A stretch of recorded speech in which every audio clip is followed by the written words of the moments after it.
Halo anak-anakku sekalian, kita berjumpa kembali dalam mata pelajaran Pendidikan Kewarganegaraan kelas 7. Namun sebelum kita melanjutkan pelajaran kita pada hari ini, alangkah baiknya kita berdoa terlebih dahulu sesuai dengan agama dan kepercayaan kita masing-masing. Doa dimulai. Doa selesai. Pada hari ini kita akan melanjutkan pelajaran kita yaitu mengenai perumusan dan pengesahan Undang-Undang Dasar Negara Republik Indonesia tahun 1945.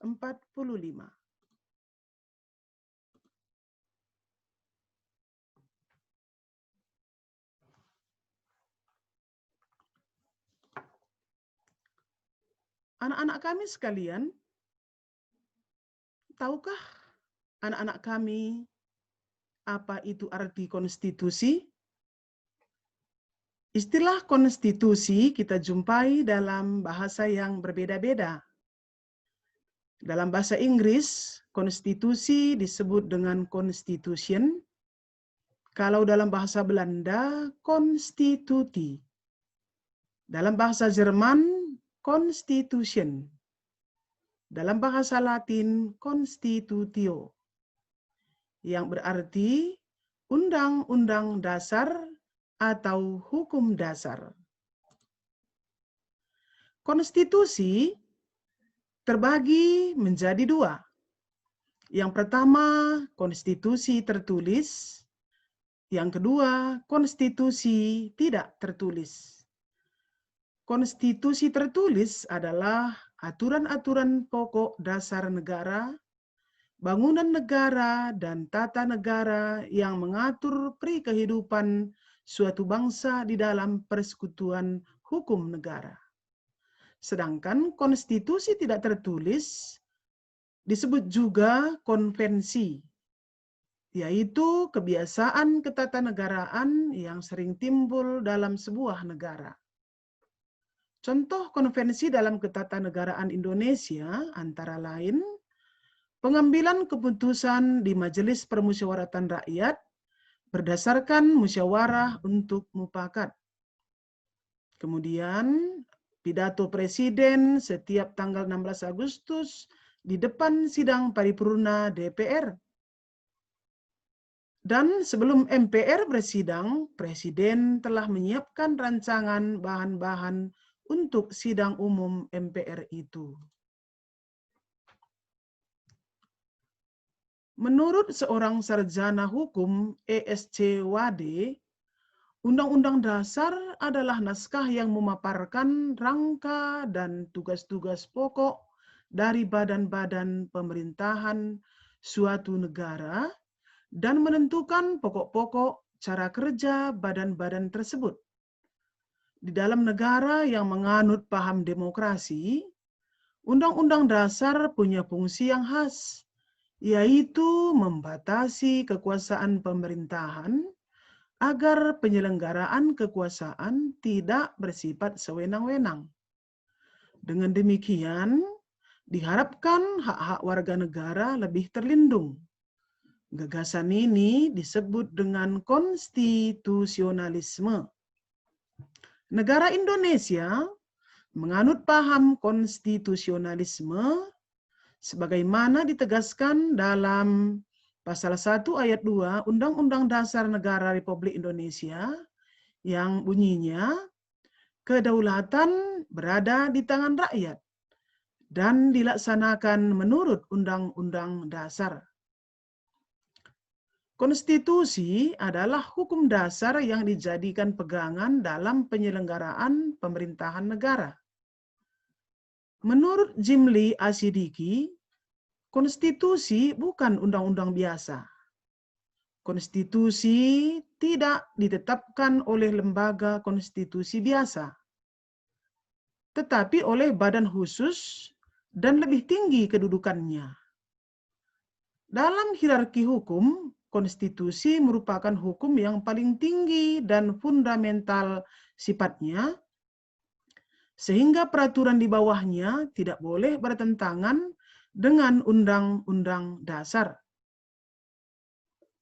Ketika kemerdekaan Indonesia diproklamasikan, belum memiliki Undang-Undang Dasar. Undang-Undang Dasar Negara Republik Indonesia tahun 1945 ditetapkan oleh PPKI pada hari Sabtu 18 Agustus 1945, satu hari setelah proklamasi. Nah, coba perhatikan, ini adalah gambar dari Insinyur Soekarno ketika membacakan teks proklamasi. Pada saat itu, Undang-Undang Dasar Negara Republik Indonesia tahun 1945 belum ada. Merujuk buku konstitusi dan buku konstitusionalisme karangan Jimli Asidiki, disebutkan bahwa naskah Undang-Undang Dasar 1945 pertama kali disiapkan BPUPKI pada sidang kedua tanggal 10 Juli sampai 17 Juli 1945. Saat itu dibahas hal-hal teknis tentang bentuk negara dan pemerintahan baru yang akan dibentuk. Dalam sidang kedua tersebut dibentuk Panitia Hukum Dasar dengan anggota 19 orang yang diketuai oleh Insinyur Soekarno. Kemudian panitia ini membentuk panitia kecil lagi yang diketuai oleh Supomo dengan anggota Wongsonegoro, R. Soekarjo, A.A. Maramis, Panji Singgih, Haji Agus Salim, dan Sukiman. Ini adalah suasana sidang kedua BPUPKI. Ini bisa juga kalian lihat di dalam buku materi PPKN kelas 7. Panitia Kecil Perancang Undang-Undang Dasar pada tanggal 13 Juli 1945 berhasil membahas beberapa hal dan menyepakati antara lain ketentuan tentang lambang negara, negara kesatuan, sebutan MPR, dan membentuk panitia penghalus bahasa yang terdiri atas Jaya Diningrat, Salim, dan Supomo. Rancangan Undang-Undang Dasar diserahkan kepada panitia penghalus bahasa. Pada tanggal 14 Juli 1945, BPUPKI mengadakan sidang dengan agenda pembicaraan tentang pernyataan kemerdekaan. Panitia Perancangan Undang-Undang Dasar melaporkan hasilnya. Pasal-pasal dari Rancangan Undang-Undang Dasar berjumlah 42 pasal. Dari 42 pasal tersebut, ada 5 pasal masuk tentang aturan peralihan dengan keadaan perang, serta 1 pasal mengenai aturan tambahan. Pada tanggal 15 Juli 1945 dilanjutkan dengan acara pembahasan Rancangan Undang-Undang Dasar. Saat itu, Ketua Perancang Undang-Undang Dasar yaitu Soekarno memberikan penjelasan tentang naskah yang dihasilkan dan mendapat tanggapan dari Muhammad Hatta.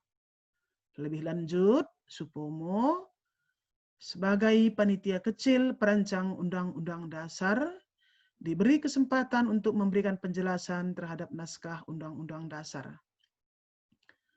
Naskah Undang-Undang Dasar akhirnya diterima dengan suara bulat pada sidang BPUPKI tanggal 16 Juli 1945. Selain itu juga diterima usul-usul dari Panitia Keuangan dan Panitia Pembelaan Tanah Air. Dengan demikian, selesailah tugas Panitia BPUPKI. Sekarang kita masuk yang kedua, yaitu pengesahan Undang-Undang Dasar Negara Republik Indonesia tahun 1945. Sehari setelah proklamasi kemerdekaan Indonesia, Panitia Persiapan Kemerdekaan Indonesia yang kita sebut dengan PPKI, yang menggantikan BPUPKI melaksanakan sidang, yakni pada tanggal 18 Agustus 1945. Ini adalah sidang PPKI yang dilaksanakan pada tanggal 18 Agustus 1945. Bisa kalian lihat gambarnya.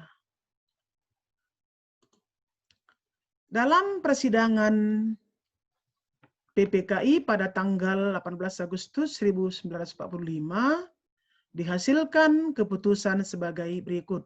Yang pertama, mengesahkan Undang-Undang Dasar 1945. Yang kedua, menetapkan Insinyur Soekarno sebagai Presiden dan Dr. Andes Muhammad Hatta sebagai Wakil Presiden Republik Indonesia. Dan yang ketiga, membentuk Komite Nasional Indonesia Pusat. Sidang PPKI telah melakukan beberapa perubahan rumusan pembukaan Undang-Undang Dasar, Naskah Piagam Jakarta, dan rancangan batang tubuh Undang-Undang Dasar hasil sidang kedua BPUPKI. 4 perubahan yang disepakati adalah sebagai berikut. Yang pertama, kata mukadimah diganti dengan kata pembukaan. Yang kedua, sila pertama, yaitu ketuhanan dengan kewajiban menjalankan syariat Islam bagi pemeluk-pemeluknya, diganti dengan rumusan ketuhanan yang Maha Esa. Yang ketiga, perubahan pasal 6 Undang-Undang Dasar yang berbunyi, Presiden ialah orang Indonesia asli yang beragama Islam, menjadi Presiden ialah orang Indonesia asli. Yang keempat, Pasal 28 Undang-Undang Dasar 1945 yang berbunyi, negara berdasar atas ketuhanan dengan kewajiban menjalankan syariat Islam bagi pemeluk-pemeluknya, diganti menjadi Pasal 29 Undang-Undang Dasar 1945 yang berbunyi, negara berdasar atas ketuhanan yang Maha Esa.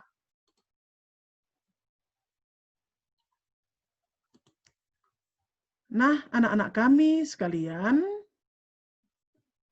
sampai di sinilah pelajaran kita pada hari ini. Kita akan berjumpa pada pertemuan selanjutnya. Jangan lupa tetap semangat dan tetap menjaga kesehatan. Terima kasih.